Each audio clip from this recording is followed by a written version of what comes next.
Hare Nama, Hare Nama eva kevalam, Kalo nasteva, nasteva, nasteva gatiranyata.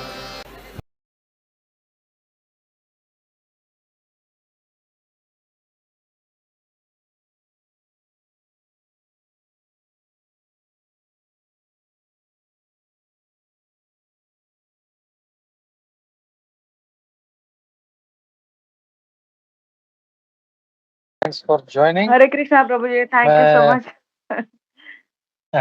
मैं खाली आपका एक छोटा सा इंट्रोडक्शन दे देता हूँ, कुछ भक्त नए हैं तो आज हमारे साथ जुड़ी है वृंदावन विलासिनी माता जी। माता जी परम पूज्य भक्ति दिव्य विनाशक नरसिंह महाराज की शिष्या हैं, काफी टाइम से इस्कॉन में हैं। माता जी पहले अपने प्रभु जी के साथ में कृष्ण कीर्तन प्रभु, वो भी जो हमारे साथ जुड़ते रहते हैं, उनके साथ दुबई में काफी साल रहे। वहाँ पे उन्होंने बहुत अच्छा प्रचार किया और अब पिछले लगभग 7-8 सालों से माता जी यहाँ पे नासिक में शिफ्ट हो गई हैं और वहाँ पे प्रचार कर रही है। माता जी की बहुत सारी सेवाएं हैं। माता जी वहाँ पे काउंसलर है, मैरिज ब्यूरो देख रही हैं, lot of services, ladies classes, children classes, बहुत कुछ चल रहा है। तो आज का जो क्लास है वो श्लोक है, हम माता जी के माध्यम से समझने का प्रयास करते हैं। तो ओवर टू यू माता। हरे कृष्णा, दंडवत प्रणाम। Hare Krishna, thank you so much प्रभु जी। आपने हमें मौका दिया है कि कुछ भागवत के ऊपर हम चर्चा करेंगे और सभी भक्तों से निवेदन है, कुछ भी चूक भूल होगी तो प्लीज मुझे माफ कर देना। Thank you so much. तो आज का, जैसे आपको पता है, आज का श्लोक है, प्रभु जी आप ये कर देना 10 नंबर का स्क्रीन पे, 3.28.10, तीसरे स्कंद का 28वां अध्याय और 10 नंबर श्लोक है, 10 और 11। सबको दिख रहा है? ये स्क्रीन दिख रहा है? जी माता जी। यस माता जी। हाँ, ओके। श्लोक नंबर 3.28.10। मैं श्लोक रीड करती हूँ यहाँ पे, ताकि मैं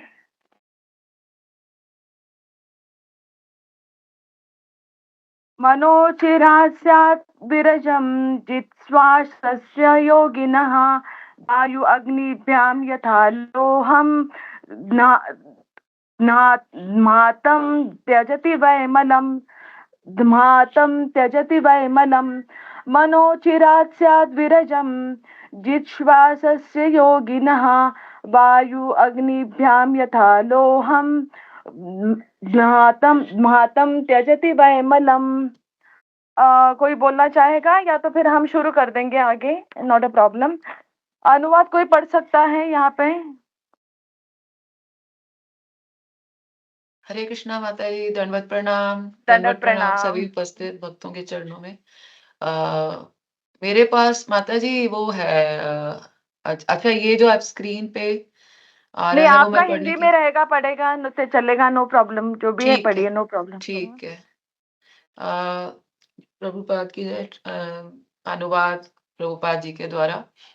जो योगी इस प्रकार के श्वास अभ्यास करते हैं वे बहुत जल्द ही सभी मानसिक विकारों से मुक्त हो जाते हैं। ठीक उसी प्रकार जैसे सोने को आग में डालकर हवा से हवा देने पर वह सभी अशुद्धियों से मुक्त हो जाता है। आगे का ये पढ़िए, तात्पर्य भी पढ़िए। हाँ, ये तात्पर्य बाय श्रील प्रभुपाद। मन को शुद्ध करने की इस प्रक्रिया की अनुशंसा भगवान चैतन्य ने भी की है। वे कहते हैं कि हरे कृष्ण का जप करना चाहिए। वे आगे कहते हैं, परम विजयते श्री कृष्ण संकीर्तन, परम विजयते श्री कृष्ण संकीर्तन की जय हो। कृष्ण के पवित्र नामों का जप करना सर्वोपरि है, क्योंकि जप शुरू करते ही मन शुद्ध हो जाता है। चेतो दर्पण मार्जनम। कृष्ण के पवित्र नाम का जप करने से मन में संचित मैल दूर हो जाता है। मन को श्वास क्रिया या जप क्रिया द्वारा शुद्ध किया जा सकता है। ठीक उसी प्रकार जैसे सोने को अग्नि में सॉरी। ठीक उसी प्रकार जैसे सोने को अग्नि में एक मिनट क्या हो हाँ। गया पता नहीं। हम उसमें कैसे गए? शायद मेरे से बटन दब गया। ओके। हाँ, जैसे सोने को हाँ, हाँ, अग्नि हाँ, में। अग्नि में, हाँ, जैसे सोने को अग्नि में रखकर और धौंकनी से हवा देकर शुद्ध किया जा सकता है। ओके। ओम अज्ञानतिमिरान्धस्य ज्ञानाञ्जनशलाकया चक्षुरुन्मीलितं येन तस्मै श्रीगुरवे नमः। श्रीचैतन्यमनोभीष्टं स्थापितं येन भूलय स्वयं प्रकटामह्यं ददान्ति तं।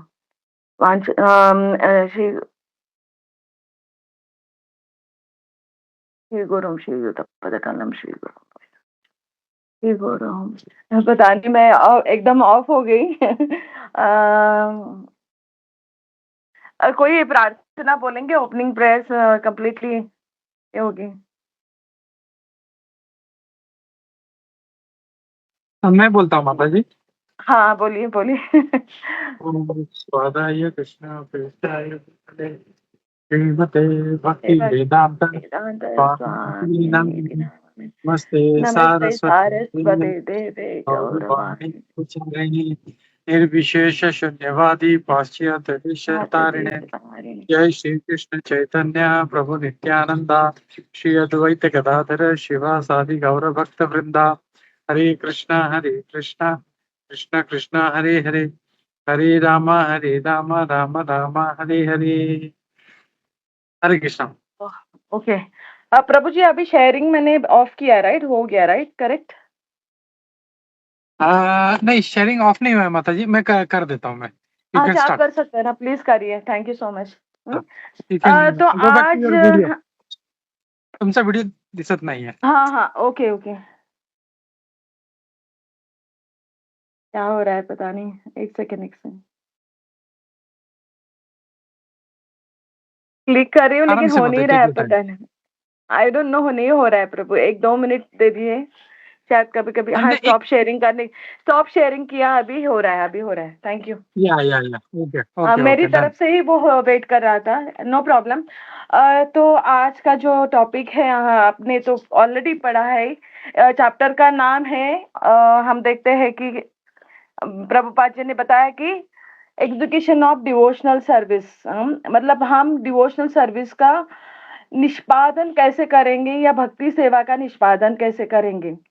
लेकिन अगर हम देखेंगे तो बाकी आचार्यों ने ये जो चैप्टर है, ये अध्याय का नाम जो है वो कुछ अलग रखा था, है ना? वो क्या क्या रखा था उन्होंने? अष्टांग योग संबंधी निर्देश। तो हम सोचेंगे कि शिल प्रभुपाद जी ने ऐसे क्यों किया, तो उसके बारे में हम चर्चा करेंगे कि शिल प्रभुपाद जी इतने दयालु है और हमारे लिए कितना सोचते हैं, वो हम आज देखने वाले हैं। अभी यहाँ पे हम ये अध्याय में देखेंगे तो ज्यादा से 12 श्लोक तक हम देखेंगे कि वहां पे अष्टांग योग के बारे में दिया है। उसके बाद हर एक चीज जो है, योगी भगवान के ऊपर कैसे ध्यान करता है, भगवान के बारे में सब वर्णन किया। कौन से वर्णन पे वो ध्यान करता है उसके बारे में लिखा है। तो मतलब मोस्ट ऑफ द चैप्टर जो है वो भगवान के बारे में लिखा है, भक्ति के बारे में लिखा है, योगी को भक्ति कैसे करना चाहिए उसके बारे में लिखा है। इसीलिए श्रील प्रभुपाद जी ने ये अध्याय का नाम जो है भक्ति सेवा के निष्पादन संबंधी निर्देश ये रखा है। और श्रील प्रभुपाद जी नहीं चाहते थे कि हम क्या करें, भक्ति से अलग हो जाए, क्योंकि भक्ति के बारे में ज्यादा से ज्यादा जाने, और ना कि हम डिफिकल्ट जो ये योगा प्रणाली है उसमें हम अटके। इसीलिए श्रील प्रभुपाद जी ने हमें जो है भक्ति के बारे में, भक्ति कैसे करना है, भक्ति सेवा कैसे करना है, इसके बारे में इस अध्याय में बताया गया है। अभी मैं एक प्रश्न पूछना चाहूंगी कि ये दोनों अभी यहाँ अपने 27 चैप्टर में अध्याय में पढ़ा रहेगा कि दोनों जो प्रणाली है, योगा प्रणाली और भक्ति योगा, इस दोनों में क्या साम्य है? कोई बता सकता है इस दोनों में क्या साम्य है? माता जी, इसमें दोनों का एक ही वो है, लक्ष्य तो एक ही है दोनों का, कि दोनों में ही लक्ष्य क्या है? हमें भगवान में अपना मन रमाना है, चित्त रमाना है, चित्त उन पे ही फोकस करना है। तो भगवान विष्णु, ये है राइट? भगवान भगवान विष्णु विष्णु स्पेसिफिकली विष्णु। भगवान विष्णु के ऊपर उनको क्या करना है? फोकस करना है। तो भक्ति योगा में तो हम भगवान विष्णु से भी ऊपर भगवान कृष्ण के ऊपर हम फोकस करते हैं। तो बेसिकली भगवान विष्णु के ऊपर क्या करना है? मतलब योगा में प्रणाली में क्या होता है? नियंत्रण प्रक्रिया का अभ्यास करके हमें विष्णु तक पहुंचना है।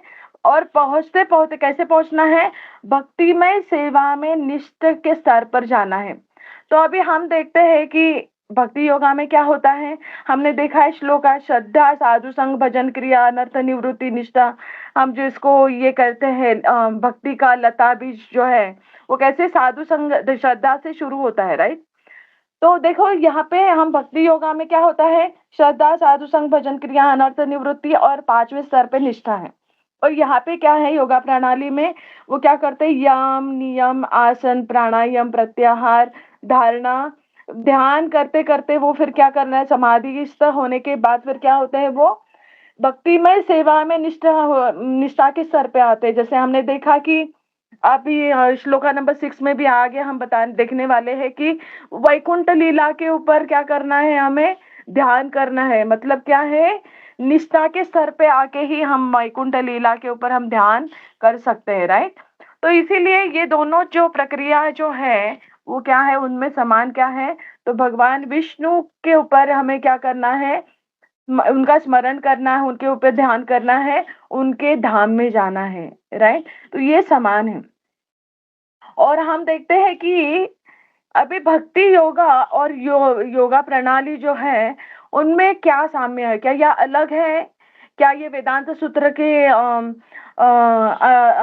अनुपालन में है कि विरोध में है? कोई बता सकता है? भक्ति ये योगा प्रणाली जो है वो अनुपालन में है कि विरोध में है? आपको क्या लगता है?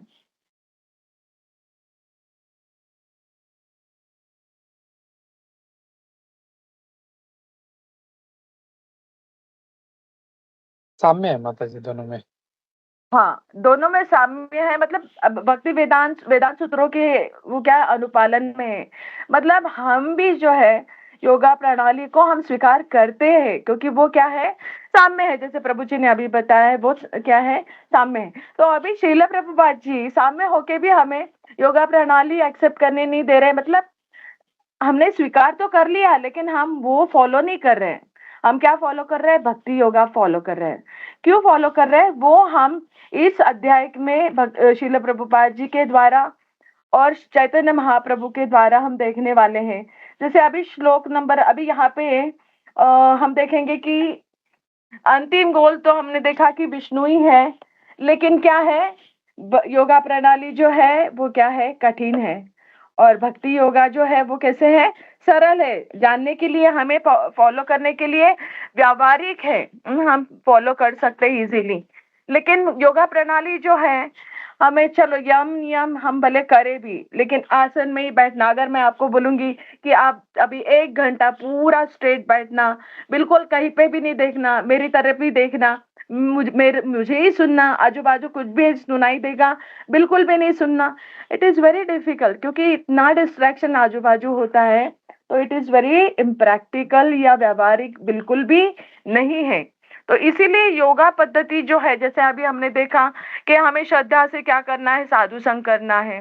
साधु संग करते करते भजन क्रिया करना है। जैसे अभी हम भजन क्रिया कर रहे हैं, कोई क्लास ले रहा है, कोई मतलब भगवान के बारे में बात कर रहा है, कोई सुन रहा है ना? तो ये क्या है? ये जो भक्ति योग पद्धति जो है वो बहुत ही इजी है। अभी आप सोचेंगे कि अगर ये भक्ति योगा इतना इजी है तो कपिल मुनि जो भगवान कपिल है उन्होंने ये योगा प्रणाली के बारे में क्यों बताया गया है? कोई इसके बारे में बता सकता है? क्या आवश्यकता थी भगवान कपिल को योगा प्रणाली के बारे में चर्चा करने की? माता जी मेरे को जो समझ में आता है कि एक तो समय काल उस समय का भगवान ओके, कपिल सतयुग में ये दे रहे हैं तो उस समय के लिए तो ये था परफेक्ट, और परफेक्ट, करेक्ट, करेक्ट। तो श्रीमद् भागवत में 12 कैंटो 5वें अध्याय में 52 श्लोक में आता है, कृते यध्याय तो विष्णु त्रेतायाम यजतो मखे द्वापरे परिचर्यायाम हल करो तद हरि कीर्तनाथ। तो मतलब तभी सतयुग में भी ये बताया गया है कि क्या है, कृते मतलब सत्ययुग। सत्ययुग में क्या पद्धति थी, ध्याय तो विष्णु मतलब विष्णु के ऊपर ध्यान किया जाता था। और उसके लिए फिर क्या शुरुआत कैसे होती थी, यम नियम आसन प्राणायाम प्रत्याहार जो पतंजलि से चली आ रही है, वैसे ही वो पद्धति से क्या किया जाता था, ध्यान किया जाता था। लेकिन आज हम अगर आधुनिक अगर जगत में हम जो जी रहे हैं, टेक्नोलॉजी के और जमाने में हम जी रहे हैं, तो हमारे लिए ध्यान करना बहुत ही मुश्किल हो जाता है। जैसे अगर हम कुछ पढ़ने बैठते हैं तो तुरंत, या बच्चे भी कुछ पढ़ने बैठते पढ़ाई करने के बैठते हैं तो थोड़ा भी मतलब इंस्टाग्राम या व्हाट्सएप का टुंग आवाज भी आता है तो भी हम क्या करते हैं, हमारा ध्यान जो पढ़ाई का ध्यान जो है वो क्या हो जाता है, टूट जाता है, राइट। तो इसीलिए क्या है कि तभी ये जो भगवान कपिल जी ने जो बताया हुआ जो पद्धति, योगा पद्धति जो है, वो सत्ययुग के लिए थी। उसके बाद त्रेता युग में क्या आई, यज्ञ पद्धति आई। तभी हमने देखा कि रामचंद्र जी वगैरह क्या करते थे उस जमाने, विश्वामित्र जी वगैरह जो है वो क्या करते थे, यज्ञ करते थे। उसके बाद हमने देखा द्वापर युग में परिचर्या मतलब क्या है, पूजा अर्चा होती थी। 5-5 बार लोग क्या करते थे, मंदिर में जाते थे, क्योंकि आयु भी बड़ी थी। अभी जैसे हमने कृत्य अध्याय तो हमने देखा कि तभी भी आयु कितनी थी, 1 लाख थी। उसके बाद द्वापर युग में 10,000 हो गई, फिर सॉरी त्रेता युग में 10,000 हो गई, द्वापर युग में 1000 साल हो। अभी 1000 साल थी तो हमें 5-5 बार मंदिर में जाना भी क्या था, पॉसिबल था। लेकिन अभी आयु कितनी है, 100 साल। 100 साल भी नहीं है, कहा गया तो 100 साल भी नहीं है, लेकिन मैक्सिमम 100 साल आयु अभी कलयुग में है। तो ये व्यावहारिक नहीं है कि हम योगा प्रणाली फॉलो कर सकें। तो इसीलिए श्रील प्रभुपाद जी ने हमारे लिए क्या किया है, ये योगा प्रणाली के जो भी सभी जो तत्व है, वो जो है वो हमें भक्ति योग के तत्वों के हिसाब से दिए हैं। अभी हम देखेंगे कि योगा प्रणाली के जो प्रत्येक तत्व जो है वो भक्ति योग में समांतर क्रिया है। जैसे भक्ति योग में हम देखेंगे यम नियम वगैरह भी कैसे दिया है, वो अभी आगे के श्लोक में देखेंगे। जैसे अभी योग प्रणाली में क्या आता है, यम नियम आसन प्राणायाम प्रत्याहार धारणा ध्यान और समाधि। तो अभी हम पहला जो अंग है यम, उसके बारे में देखेंगे। उससे पहले हम ये करना चाहती हूँ कि तीसरे अध्याय के 28वें श्लोक में वहां पे भगवान कपिल जो है किसके बारे में बता रहे, स्वधर्म आचरण। स्वधर्म आचरणम के बारे में बताया, मतलब क्या है कि हमारा स्वधर्म हमें फॉलो करना चाहिए, ना कि किसी और का धर्म। भगवत गीता में भी आता है 3.35 में, हमें क्या करना चाहिए, अपना स्वधर्म करना चाहिए, ना कि किसी और का धर्म करना चाहिए। और वो क्या, क्यों स्वधर्म करना चाहिए, क्योंकि जब भी हम हमारा खुद का जो धर्म है वो करते हैं, जो हमारे अंदर जो 3 गुण होते हैं वो 3 गुणों के हिसाब से करते हैं, इसीलिए हमें वो करना इजी हो जाता है। और उसके साथ साथ हमें क्या करना होता है कि भगवान के बारे में श्रवण और जाप करना भी है। तो इसे यहाँ पे दूसरे श्लोक में बताया गया है कि हमें क्या करना है, श्रवण और सेवा करना है, वो बताया, उसके ऊपर जोर दिया है। तो और भागवतम में और एक श्लोक आता है पहले अध्याय के पहले स्कंद के दूसरे अध्याय में 8वां श्लोक आता है, धर्म स्वनुष्ठिता पुंसा विश्वक्सेन सुकथासु यहाँ न उत्पादयति रतिम श्रम एव ही केवलम। मतलब क्या है, अगर आपका स्वधर्म आप भगवान की कथा और जाप किए बिना अगर करते हो तो ये क्या है, श्रम ही है, केवल श्रम होते हैं, लेकिन उससे कुछ भी निष्पन्न नहीं होता है। तो इसीलिए हमें क्या करना है, विश्वक सेनु कथा मतलब क्या है, भगवान कृष्ण की कथा में हमें रुचि लेना चाहिए, ये यहाँ पे सिद्ध किया गया है। फिर बाद में हम देखेंगे कि श्लोका नंबर 4 में क्या बताया गया है, यम और नियम के बारे में बताया गया है। मैं श्लोक के बारे में ज़्यादा लूँगी नहीं क्योंकि अभी हमारे पास इतना समय नहीं होगा, ठीक है? तो यम में क्या होता है कि यम मतलब डोंट्स क्या है? अहिंसा मतलब हिंसा नहीं करना, अस्तेय मतलब चोरी नहीं करना, असत्यम मतलब झूठ नहीं बोलना, ठीक है? तो इसमें सब जो है डोंट्स आते हैं जैसे श्रील प्रभुपाद जी मतलब रूप गोस्वामी ने हमें जो उपदेशामृत बुक जो दिया है, तो उसमें बताया गया है कि पहले दो श्लोक में जो दिया है, वो क्या है? डोंट्स हैं, है ना? जो भक्ति के लिए अनुचित जो चीज़ें हैं, नहीं है, वो हमें क्या करना चाहिए? नहीं करना चाहिए। वो जो है डोंट्स हमें पहले 2 श्लोका में दिया है। अगर हम चाहें तो वो श्लोक का मैं खाली उच्चारण करती हूँ। वाचो वेगम मनसा क्रोध वेगम जिह्वा वेगम यो विषय तधीरा सर्वम जिह्वा वेगम उपरोधपस्त वेगम एतां वेगान यो विषय तधीरः सर्वम अपि मां पृथ्वीं च शिष्यात्। मतलब क्या है? हमें बोलने की जो इच्छा होती है उसके ऊपर हम नियंत्रण करना है। फिर उसके बाद मन का जो क्रोध होता है उसकी क्रियाओं को हमें क्या करना है? नियंत्रित करना है। उसके बाद हम देखेंगे कि बाकी जो उदरपस्थ जीवा और उदर मतलब पेट और उपस्थ मतलब जननेंद्रिय, उनकी जो इच्छाएं होती है उनको भी हमें क्या करना है? नियंत्रित करना है। तो अभी देखो ये पैरेलली सेम ही है। जैसे यहाँ पे बताया भगवान कपिल जी ने बताया है यम के बारे में, तो ये यम हम यहाँ पे देख रहे हैं नेक्टर ऑफ इंस्ट्रक्शन या उपदेशामृत में रूप गोस्वामी ने हमें बताए गए हैं, जो किसके ऊपर? चैतन्य महाप्रभु के उपदेशों के हिसाब से दिए गए हैं। और दूसरा श्लोक जो आता है अत्याहार प्रयासश्च प्रजल्पो नियमाग्रह जनसंगश्च लौल्यम च षड्भिर भक्ति विनश्यति। मतलब भक्ति विनाश होती है किससे? अत्याहार नहीं करना चाहिए हमें। मतलब क्या? हमें थोड़ा सा ही खाना चाहिए जितना हमें शरीर को ठीक रख सकते हैं। फिर प्रयास कैसे करना चाहिए हमें? जितना हमारे मतलब उदार निर्वाह मतलब जैसे डेली हमारा जो रोजी रोटी हमें जो जितना चाहिए उतना ही हमें कमाना चाहिए, उतने लिए ही हमें प्रयास करना चाहिए। उसके बाद आता है प्रजल्प। प्रजल्प जो है वो भी बहुत इम्पोर्टेंट है क्योंकि हम आजू बाजू में देखते हैं कि लोग बहुत ही प्रजल्प करते रहते हैं। प्रजल्प का मतलब है कि जो चीजें जिसका कुछ हमें हमारे लाइफ में वैल्यू नहीं डालते हैं, जैसे अभी सेल है, पॉलिटिक्स है, ये है, वो है, इनका कुछ भी हमारे रोज का जो जीवन में कुछ भी वैल्यू नहीं डालते हैं। तो ऐसी चीजों के बारे में बात करना मतलब क्या है? प्रजल्प। उसके आगे उससे क्या होता है? हमारा क्या है? भक्ति नष्ट हो जाती है। इसीलिए जो है उसके बाद नियमाग्रह मतलब नियमों का पालन करना।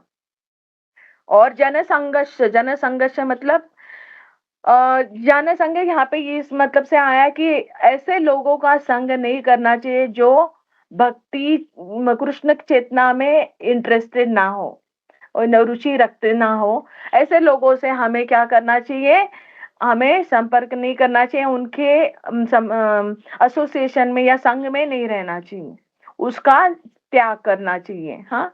और लौल्यम तो आपको पता है कि हमें क्या है? लोभ नहीं करना चाहिए किसी भी चीज का, खाने पीने का या संपत्ति जमा करने का, जमीन पैसा का जो बोलते हैं वो हमें जमा करने का हमें बिल्कुल भी लौल्यम नहीं होना चाहिए, लोभ नहीं होना चाहिए। इससे क्या होता है? भक्ति का नाश हो जाता है। जैसे हम अभी देख रहे हैं कि गोपी मनोहर प्रभु जी हैं या भक्ति विकास महाराज के और भी डिसाइपल है, ये लोभ ना करते हुए दुबई को जल्दी ही छोड़ के आए, क्योंकि एक लोभ होता है कि हमें पैसे कमाना है, लाइफ और भी इजी बनानी है, राइट?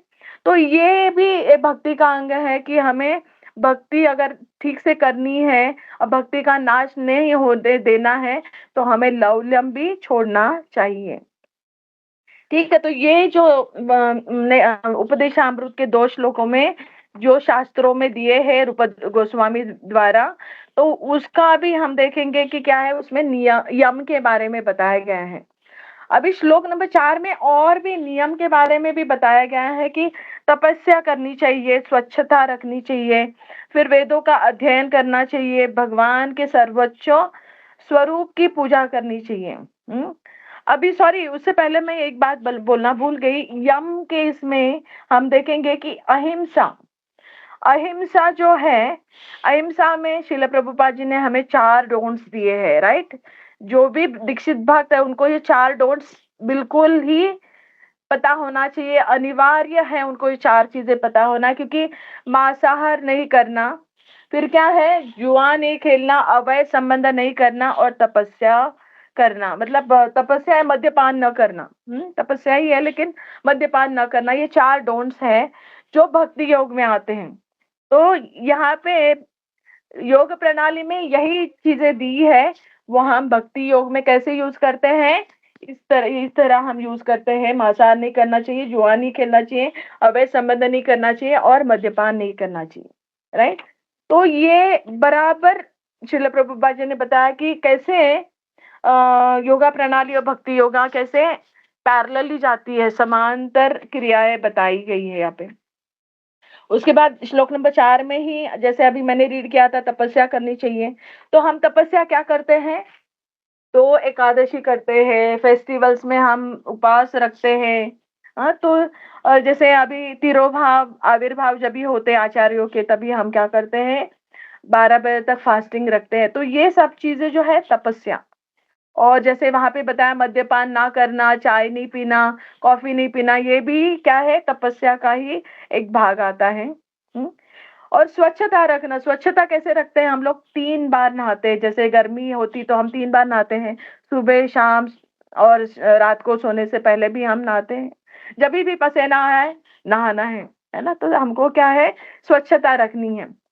फिर जो पुरुष है, जो प्रभु जी हैं, उनके बारे में क्या है कि वो बाल कम रखते हैं। जैसे अभी बाल कम रखना, या दाढ़ी मूछी जो है वो क्या करना है, उनको क्लीन शेव रखना है। तो ये स्वच्छता आती है। जैसे ब्रह्मचर्य में क्या आता है, ब्रह्मचारी जो लोग होते हैं उनको बाल मुंडवाते हैं, है ना, क्योंकि ये तपस्या का भी भाग है और स्वच्छता का भी भाग है उनके लिए। तो इसी तरह वेदों का अध्ययन करना, वेदों का अध्ययन भी हम भक्ति योग में करते हैं। अभी शास्त्रों का अध्ययन करते हैं, भगवत गीता भागवतम पढ़ते हैं। तो ये भी क्या है, नियम का एक भाग है। फिर चौथा जो सबसे इम्पोर्टेंट, बहुत ही इम्पोर्टेंट है, भगवान के सर्वोच्च स्वरूप की पूजा करना। भगवान के सर्वोच्च स्वरूप की पूजा करना मतलब क्या है, भगवान का सर्वोच्च स्वरूप क्या है, कृष्ण, क्योंकि कृष्ण से ही बाकी सब अवतार आते हैं। तो वो क्या है, कृष्ण की पूजा करना। ये चौथा नियम जो है वो भी हम भक्ति योग में करते हैं, जो योगा प्रणाली में विष्णु तक ही पहुंच जाते हैं। बल्कि वहां पे वो भगवान विष्णु तक पहुंच जाते हैं। उससे आगे क्या है, वैकुंठ लोक है। वैकुंठ लोक से फिर आगे क्या है, गोलोक। तो हम क्या करते हैं, we are aiming at Golok Vrindavan. हम क्या करते हैं, इसीलिए हम भगवान कृष्ण की पूजा करते हैं। और इसके लिए रूप गोस्वामी जी ने क्या उपदेशामृत में आगे का श्लोक दिया है, जो तीसरा श्लोक है, उत्साहात निश्चात धैर्यात तत्त कर्म प्रवर्तनात् संग त्यागात् सतो वृते सद्भिर भक्ति प्रसिद्धति। तो यहाँ पे क्या बताया गया है कि शुद्ध भक्ति सेवा के निष्पादन में 6 सिद्धांत होते हैं। वो क्या होता है, उससे भक्ति हमारी कैसे होती है, बढ़ोतरी हो जाती है। उसमें एक आता है उत्साह पूर्वक प्रयास करना। जैसे गोपी मनोहर प्रभु जी का उत्साह इतना है, मैं हमेशा प्रभु जी को बताती रहती हूँ, क्योंकि हमारे लिए, मेरे लिए स्पेशली, मैं मेरी बात करती हूँ, मेरे लिए 2 क्लास करना, एक दिन मंदिर में सेवा है, और एक दिन मुझे स्कूल प्रीचिंग का है। और उस 4 दिनों में ही मैं इतनी बिजी हो जाती हूँ, और मुझे लगता है कि बस हो गया, मैं इतना ही कर सकती हूँ। लेकिन गोपी मनोहर प्रभु जी जो है, रोज क्लास कंडक्ट करना, और उसके बारे में फॉलो, कौन वक्ता है उनको मैसेजेस भेजना, उसके बाद फिर यूट्यूब पे उसका अपलोड करना, ये जो फ़ॉलो-अप जो है बहुत ही मतलब बड़ी चीज़ है। मतलब आई एम रियली वंडरिंग कि प्रभु जी कैसे करते हैं। It is really difficult job, क्योंकि उनके अंदर जो उत्साह है, वो उत्साह हमारे अंदर भी हमें लाना है, और हर एक भक्त को ये उत्साहपूर्वक हमें प्रयास करना चाहिए और विश्वास के साथ हमें प्रयास करना चाहिए। जैसे श्रील प्रभुपाद जी हमें ये शास्त्रों का अध्ययन करने के लिए क्यों कहा है, ताकि हमारे अंदर जो विश्वास क्या होता है, निर्माण हो जाता है, और हम आत्मविश्वास से कह सकते हैं। जो पद्म पुराण, स्कंद पुराण, भागवत में, भगवत गीता में जो श्लोका दिए हैं, उसे हम विश्वास से हम क्या कर सकते हैं, हम क्या कर सकते हैं, हम भक्ति कर सकते हैं और हम प्रचार भी कर सकते हैं। धैर्यवान होना, धैर्यवान के लिए अगेन मैं प्रभु जी की मतलब प्रभु जी का, जैसे मैंने लास्ट क्लास में भी बताया था, क्योंकि ये जो हमारे मन के ऊपर है ना छाप रख रहा है, ये छाप मौन धारण, उसमें ध्यान का ये आएगा, मन का हिस्सा, उसमें हम चर्चा करेंगे। लेकिन गोपी मन और प्रभु जी जो थे, उनका जॉब गया था दुबई में, और दुबई में जॉब जाना मतलब इट वॉज रियली डिफिकल्ट, क्योंकि काफी मैंने उनका जॉब नहीं था, और ऐसी स्थिति में दुबई में रहना, क्योंकि जो पैसे बचाए हैं, उसके अंदर ही मिनिमम नेसेसिटीज में रहना, और कब मिलेगा जॉब पता नहीं है, लेकिन फिर भी मन स्थिर रखे वो रहे थे वो। हाँ? तो वो धैर्यता जो उनमें थी, वो किसके वजह से थी? उनका उत्साह, भक्ति में शुद्धता, उसके वजह से वो क्या है, इतने धैर्यवान बने रहे। और हमें भी भक्ति में रहते हुए जभी भी हमारे जीवन में जो भी प्रॉब्लम आते हैं, या घर में कोई बीमार हो जाता है, हॉस्पिटलाइज हो जाता है, जॉब जाने का डर होता है, हर एक चीजों में जो हमें डर होता है, तो वहां पे हमें क्या करना चाहिए, भगवान के चरणों का आसरा लेना चाहिए, और वो लेके फिर क्या करना है, हमें भगवान हमें धैर्यवान बनाते हैं और हमें सही रास्ते पे लेके आते हैं। तो ये है तपस्या का चौथा मतलब हमने देखा कि नियम का हिस्सा। अभी हम देखेंगे कि ये यम के बारे में मैं एक कथा बताना चाहूंगी, क्योंकि ये जो चैप्टर जो है, ये अध्याय जो है, पूरा क्या है, स्टडी है, उसमें बहुत कुछ नॉलेज ही है, ऐसे कथा वगैरह कुछ भी नहीं आती है।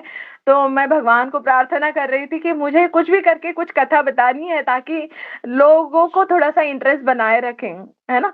तो फिर भगवान ने मुझे सोने से पहले, है ना, मतलब वो ये दे दी कि ये कथा आप बता सकते हैं।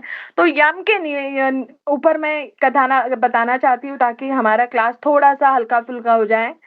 हमने पद्म पुराण में आप लोगों ने ऑलरेडी कथा सुनी रहेगी कि धुंधुकारी की कथा जो आती है, क्योंकि एक ब्राह्मण जी जो थे, ब्राह्मण जी, उनको बच्चा नहीं था, उनकी बीवी जो थी वो बहुत ही झगड़ालू थी, और बिल्कुल भी भक्ति नहीं थे, बिल्कुल भी उनमें सात्विकता नहीं थी, हमेशा झगड़ा करना, फिर बहुत ही लोभी थी, अपने खुद के लिए सेल्फिश थी, अपने लिए सोचती थी। तो ऐसे उनका रवैया रहता था। तो ये ब्राह्मण जी बहुत ही परेशान रहते थे, और ऐसे इसमें उनको क्या था, बच्चा भी नहीं था। तो बच्चा नहीं था, तो फिर वो ब्राह्मण क्या करते हैं, तपस्या करने के लिए वन में जाते हैं, और वन में जब भी जाते हैं तभी उनको क्या है, एक साधु मिलते हैं, और साधु फिर क्या करते हैं, उनको एक फल दे देते हैं। तो वो फल क्या है कि वो फल उनकी पत्नी को देना है, और पत्नी वो फल का ग्रहण करके फिर उसके बाद वो क्या करेगी, वो गर्भवती हो जाएगी, ऐसे उन्होंने बताया था। तो फिर वो कहने के मुताबिक क्या करते हैं, ये ब्राह्मण जी जो है घर पे जाते हैं, और क्या करते हैं, अपनी पत्नी को ये चीज बताते हैं कि ये फल उनको खाना है, और फल खा के फिर उनकी क्या होगी, वो क्या होगी, गर्भवती हो जाएगी। लेकिन ये धुंधुकारी की जो पत्नी है, वो जो है, वो तो आपने अभी हमने देखा कि सेल्फिश है, वो किसी का सुनती नहीं है, ऐसे उसका जो बिहेवियर था। तो वो क्या करती है, फल को लेती है और क्या कर देती है, फेंक देती है उनको, मतलब ये ब्राह्मण जी है, उनके नजरों के मतलब उनको बिना दिखाए वो क्या करती है, वो फल को फेंक देती है, और उनको झूठी बताती है कि मैं प्रेग्नेंट हूँ। और फिर क्या प्लान करती है कि उनकी जो बहन थी वो क्या थी, गर्भवती थी। तो वो क्या सोचती है कि मैं अपने हस्बैंड को मैं बुद्धू बनाऊंगी कि मैं अभी नाटक करके वो क्या करेगी, गर्भवती का नाटक करेगी, वैसी स्थिति में दिखाएगी और क्या करेगी, 9 महीने के बाद फिर क्या करेगी, अपने बहन का बच्चा वो क्या करेगी, ले लेगी और प्रस्तुत करेगी कि ये मेरा बच्चा है। तो उसी तरह से वो प्लान करती है और ये जो फल जो होता है, वो फल क्या करते हैं, जब भी फेंकती है तो वो फल गाय खाती है। तो गाय खाने के बाद जैसे ये ऋषि जी ने बताया था, वैसे ये गाय को फिर मनुष्य योनि का बच्चा जो पैदा होता है, जो जो बच्चा पैदा होता है वो मतलब बछड़ा ना होते हुए भी मनुष्य योनि में ही पैदा होता है। और लेकिन उसके जो कान जो थे वो कैसे गाय जैसे थे, इसीलिए उनका नाम जो है गोकर्ण रखते हैं। और ऐसे ये गोकर्ण जो है वो धुंधुकारी, ये जो दूसरी जो ये ब्राह्मण की पत्नी, उसका जो बच्चा मतलब उसकी बहन का बच्चा, वो बच्चा जो है वो अपनी पत्नी के अंडर ट्रेन हो जाता है, झूठ कैसे बोलना, अपने आप के बारे में कैसे सोचना, बुरी आदतें, देर दर तक उठना, रात को लेट सोना, ये सभी आदतें उसको हो जाती हैं। वहां पे गोकर्ण जो था वो बहुत ही अच्छा बच्चा होता है, बहुत ही सात्विक, जो भागवतम का पाठ करते थे, भगवत गीता शास्त्रों का पाठ करना, पूजा अर्चा करना, ये सब कुछ वो करता था।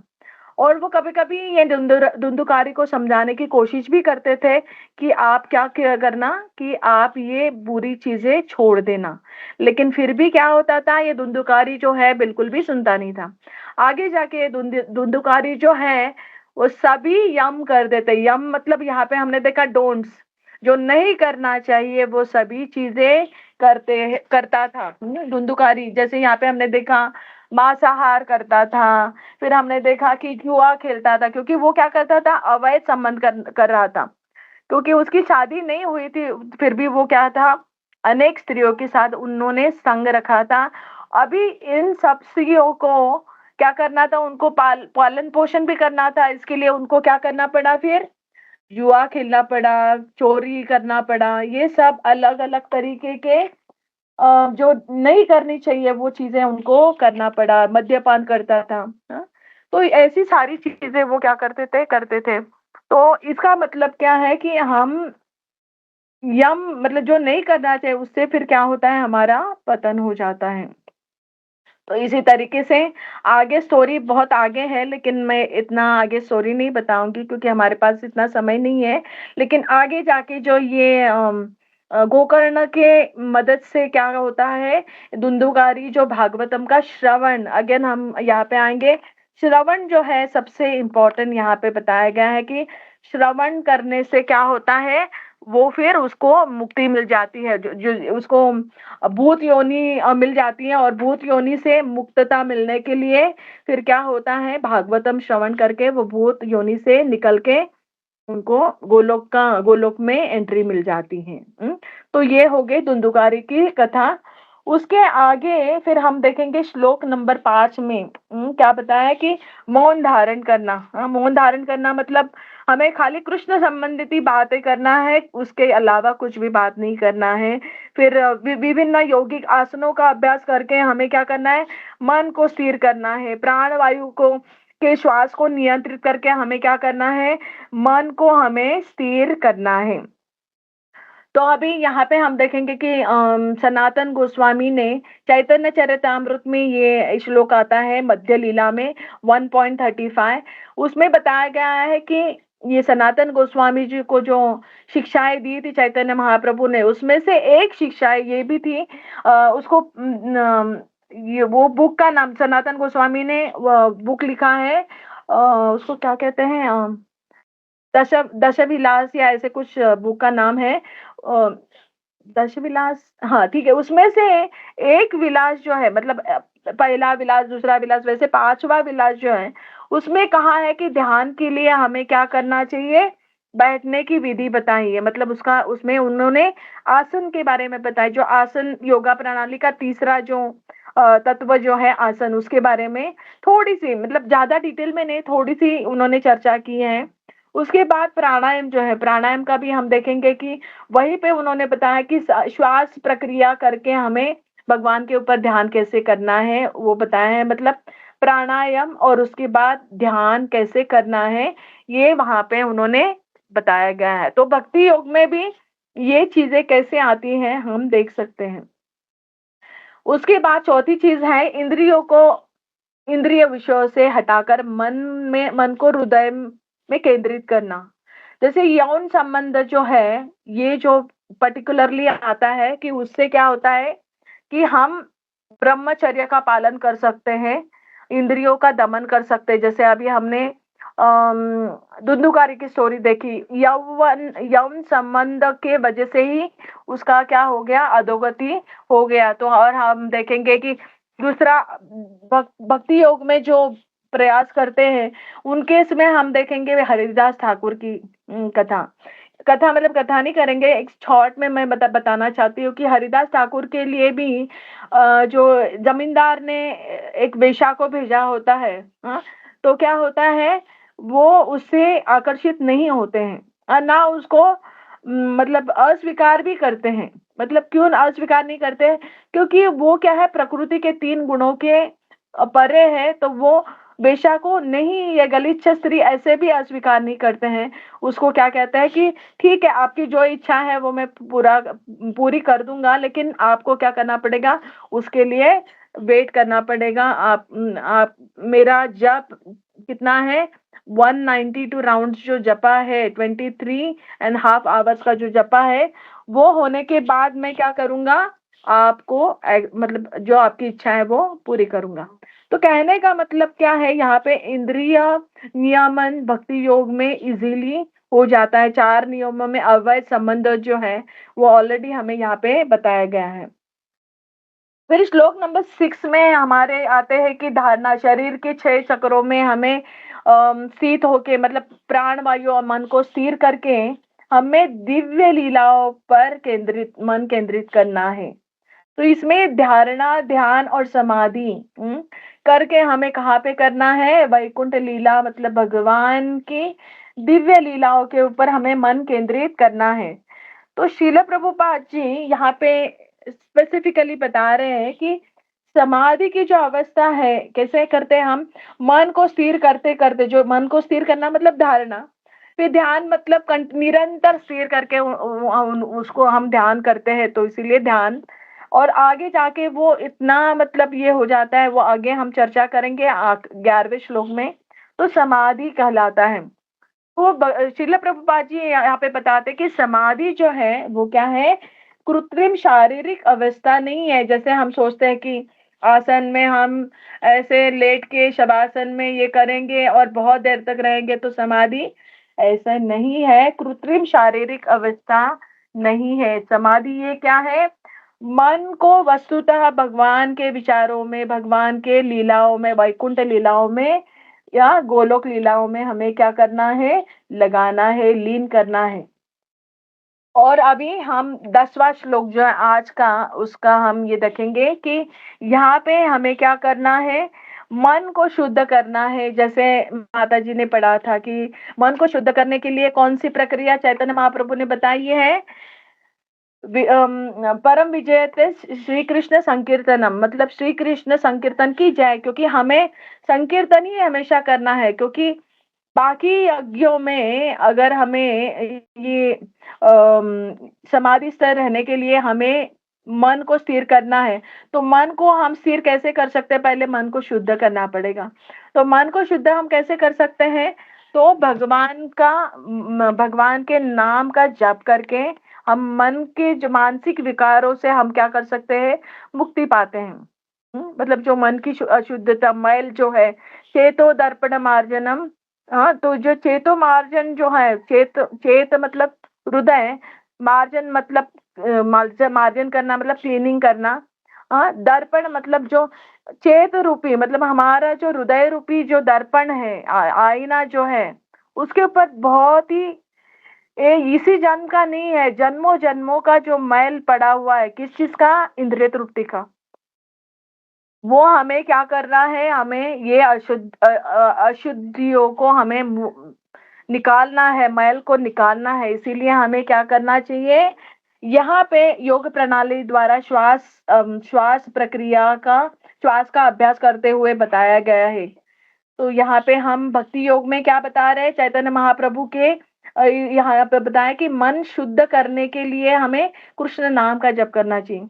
और श्रील प्रभुपाद जी यहाँ पे बताते हैं कि ये विधि चैतन्य महाप्रभु ने जो जाप का जो प्रचार किया है ये कली युग में, ये कोई नई नहीं है, क्योंकि हमने श्लोक ऑलरेडी देखा। कृते अध्याय तो विष्णु त्रेतायाम यजतो मखे द्वापरे परिचर्यायाम कलो तद हरि कीर्तनात्। तो वह चैतन्य महाप्रभु ने कलियुग के लिए जो युक्त जो पद्धति है उसका प्रचार किया है कि जब करके हम मन का जो संचित मैल है वो क्या कर सकते हैं, दूर कर सकते हैं। तो यहाँ पे श्रील प्रभुपाद जी ये श्लोक में बता रहे हैं कि मन को श्वास क्रिया या जप क्रिया से शुद्ध करना चाहिए। तो हम भक्ति योगी क्या करते हैं, जप क्रिया से हम क्या करते हैं, शुद्ध करते हैं। और इसके लिए श्रील प्रभुपाद जी ने बहुत ही अच्छी उपमा दी है कि जैसे सोने को अग्नि में डालकर उसको धोकनी मतलब ऐसे ये ना फूकते हैं हम, धोकनी से हवा देकर शुद्ध किया जा सकता है। जैसे हम जो गोल्ड स्मिथ होते हैं, हाँ सोनार जो होते हैं, वो क्या करते हैं, सोने को जितना मतलब शुद्ध करने के लिए धोकनी से क्या करते हैं, हवा देते रहते ताकि उसके ऊपर ज्यादा से ज्यादा अग्नि क्या हो, मतलब अग्नि का प्रभाव हो और वो शुद्ध हो जाए। वैसे हम ज्यादा से ज्यादा जप करके क्या करें, हमारा चित्त जो है वो क्या करे, ज्यादा से ज्यादा स्वच्छ करे। ये 10वें श्लोक में बताया गया। अभी 11वां श्लोक जो है, प्राणायामेर दहेत दोषान धारणामिच्छ किल्बिषान प्रत्याहारेण संसर्गान ध्यानेन अनिश्वसन गुणान। अनिश्वसन, श्वसन मतलब यहाँ पे अनिश्वसन मतलब क्या है, मोड्स ऑफ मटेरियल नेचर या प्रकृति के 3 गुण। तो यहाँ पे प्राणायाम, धारणा, प्रत्याहार और ध्यान के बारे में चर्चा की गई है श्लोक नंबर 11वें में। अभी यहाँ पे हमें भौतिक, अभी यहाँ पे देखेंगे हम पहला जो है प्राणायाम से हम दोष जो है, मतलब हमारे शारीरिक दोष कैसे ये करते हैं इसके बारे में बताया गया है। हमें सबको पता है कि आयुर्वेद चिकित्सा जो है उसके अनुसार कफ पित्त वायु, ये 3 तत्व होते हैं जो शरीर की शारीरिक स्थिति को बनाए रखता है, राइट। शारीरिक जो स्थिति बनाए रखता है कौन है, कफ पित्त और वायु, हमें सबको पता है। और भागवतम में इसका बहुत जगह पे रेफरेंस आता है कि कैसे कफ पित्त वायु के अनुसार हमारा मन भी अशांत कैसे रहता है, उसके बारे में भी उन्होंने बताया है। तो बेसिकली प्राणायाम से क्या होता है, प्राणायाम के अभ्यास से शारीरिक तत्वों द्वारा उत्पन्न अशुद्धि, मतलब हमारे शरीर में जो असुविधा उत्पन्न होती है, जो रोग उत्पन्न होते हैं, उनको हमें अगर दूर करना है तो हमें प्राणायाम की मदद हो जाती है।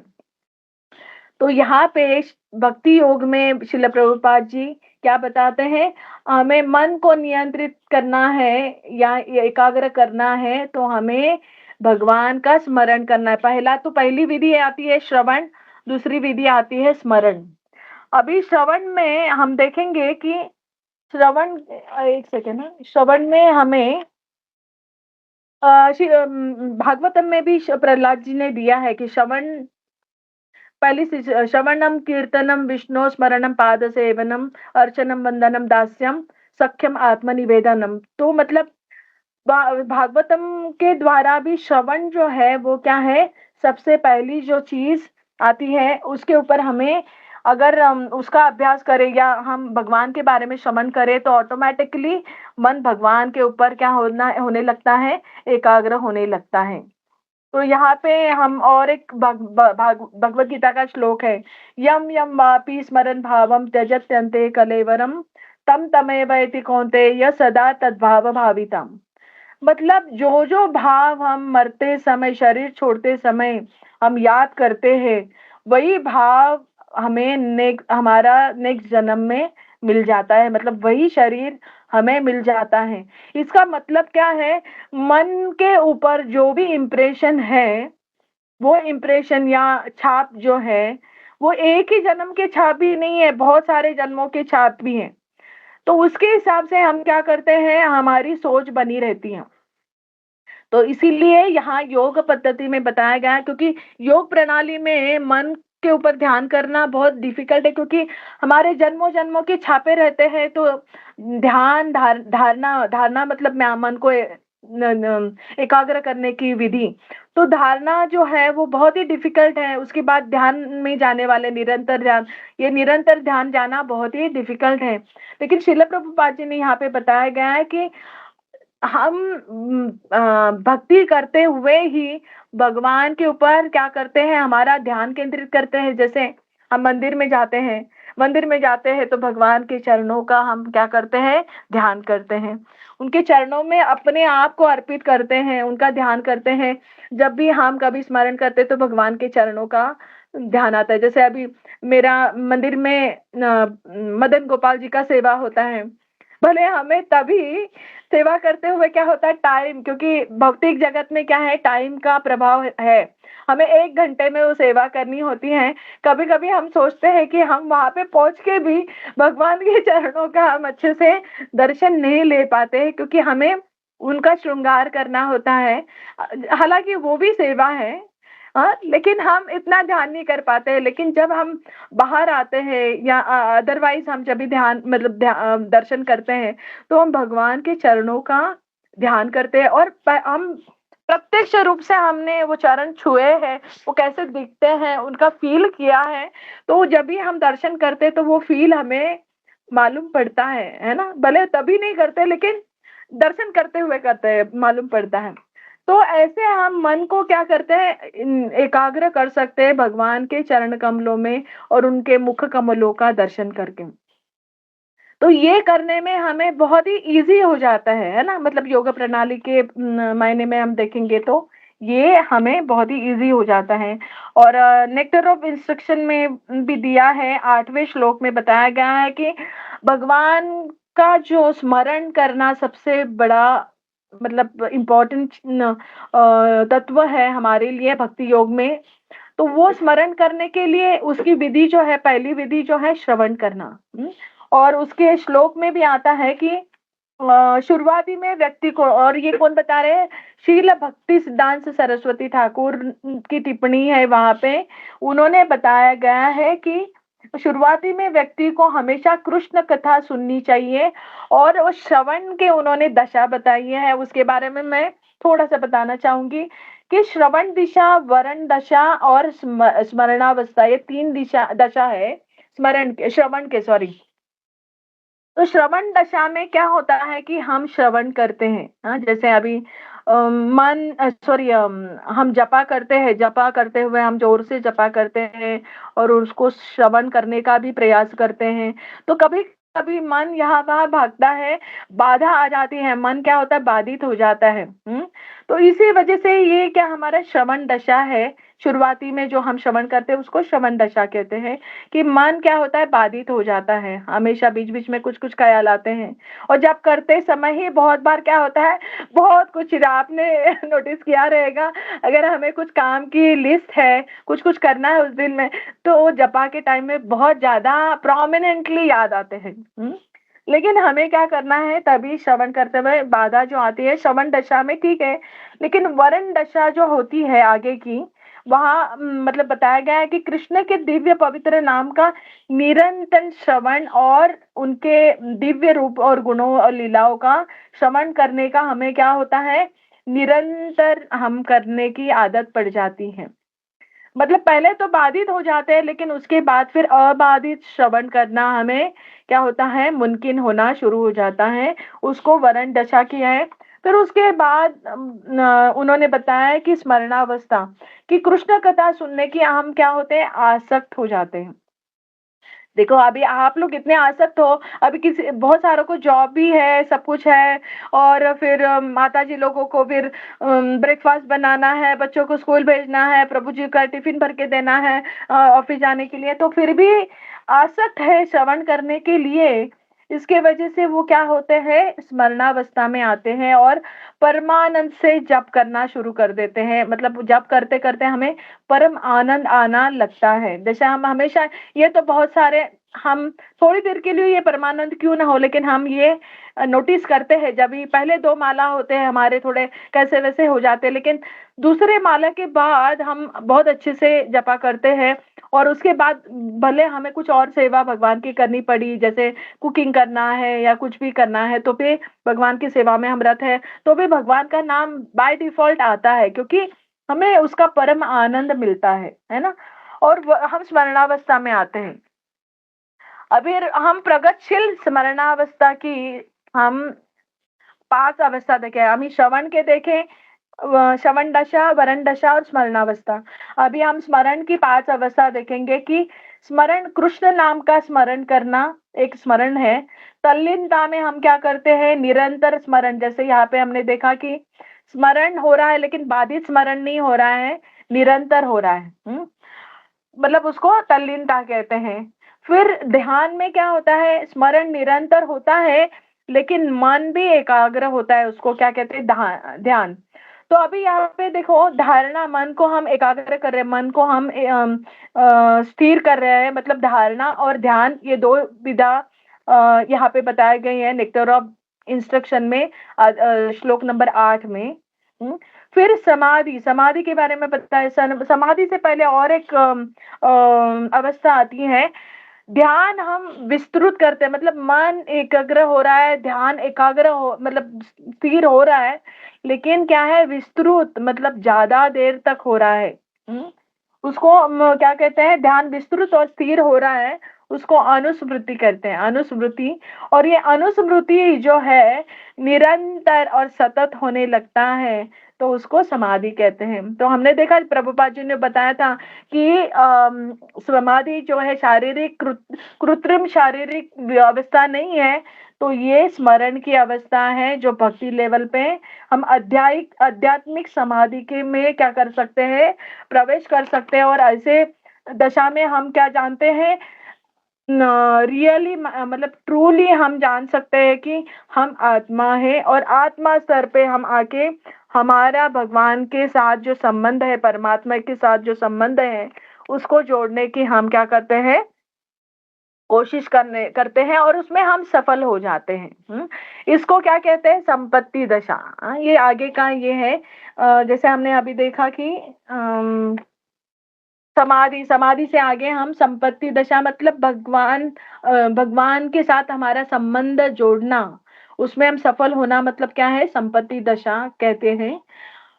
और और आगे हम इंद्रियों को वश में, चौथा भाग, तीसरा भाग जो है यही श्लोक में हमने अभी देखा। एक तो देखा कि प्राणायाम करके शारीरिक शुद्धि करते हैं, और स्मरण, मन को स्थिर करके हमने देखा कि क्या प्रत्याहार, प्रत्याहार करते हैं। और धारणा, सॉरी, धारणा। प्रत्याहार मतलब क्या, प्रत्याहार मतलब इंद्रियों को शुद्ध करना। इंद्रियों को शुद्ध करना मतलब इंद्रिय विषयों से हमें दूर करना है। तो हम आपको तो पता है कि हम भोगा को, भगवान को भोगा ऑफर करते हैं, तो वो ऑटोमेटिकली क्या होता है, हम इंद्रियों को क्या करते हैं, हम दमन, इंद्रियों का दमन, विषयों से दमन करते हैं, इंद्रियों दमन करते हैं, विषयों से हम उनको हटाते हैं, भगवान को ऑफर करते हैं। इंद्रिय विषयों से हटा के थोड़ी देर तक हम क्या करते हैं, तपस्या करते हैं, थोड़ी देर वेट करके, फिर उसके बाद हम प्रसाद खाते हैं। तो इसी तरह हम क्या करते हैं, इंद्रियों का दमन करते हैं। ये तीसरा, ये श्लोक का भाग है। चौथा भाग जो है, इसमें बताया है कि भौतिक प्रकृति के 3 गुणों से अप्रभावित होकर दिव्य अवस्था पाने के लिए परमेश्वर का ध्यान करना आवश्यक है। इसमें हमने देखा चौथा जो हिस्सा है वो क्या है, कि भगवान का ध्यान करना। ध्यान चौथा हिस्सा जो है, इसमें क्या बताया कि भौतिक प्रकृति के गुणों से हमें परे होना है। और इसलिए, इसके लिए मैं और एक कथा बताना चाहूंगी।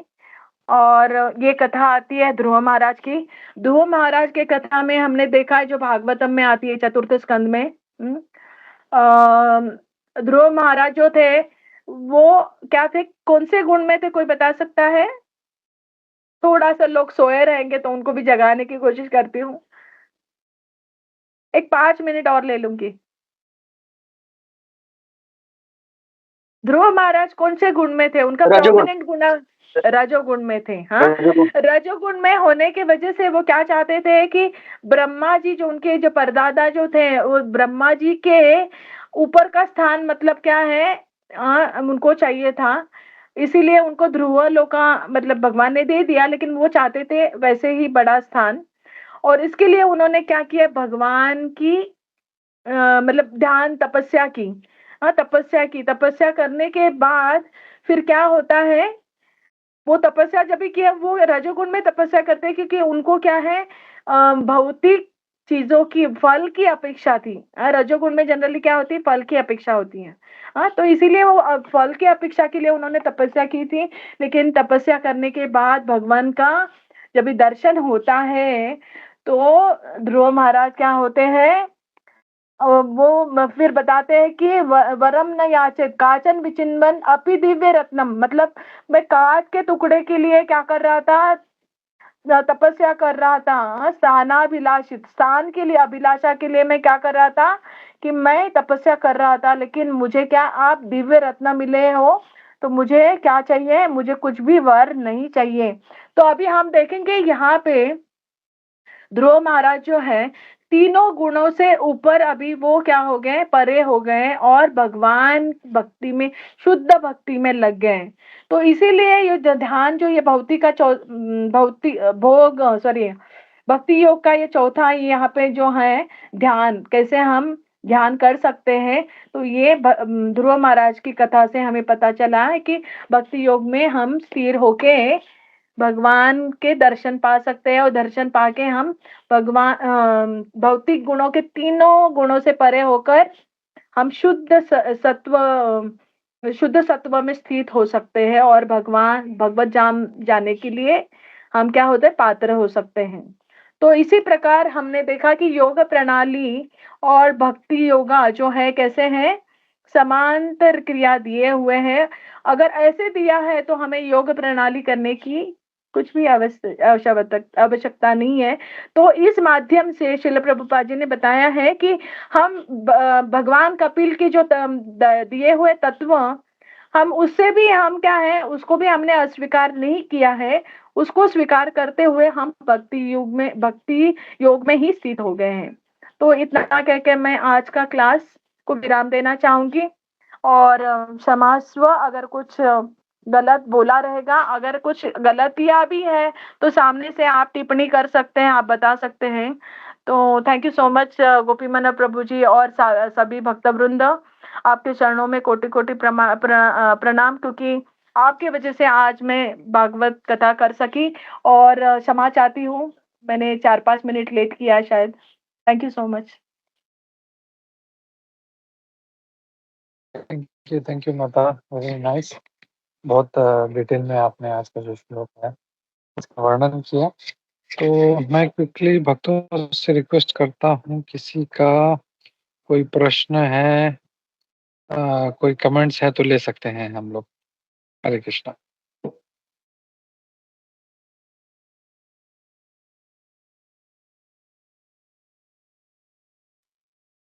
हरे कृष्णा, आई थिंक नहीं है। तो टॉपिक इतना टेक्निकल है, इसमें क्वेश्चन कुछ नहीं आएंगे। मुझे भी पता है, ये एक्चुअली ये क्लास देने के लिए भी स्पीकर जो है उसको, उसके लिए भी बहुत डिफिकल्ट है क्योंकि बहुत टेक्निकल है।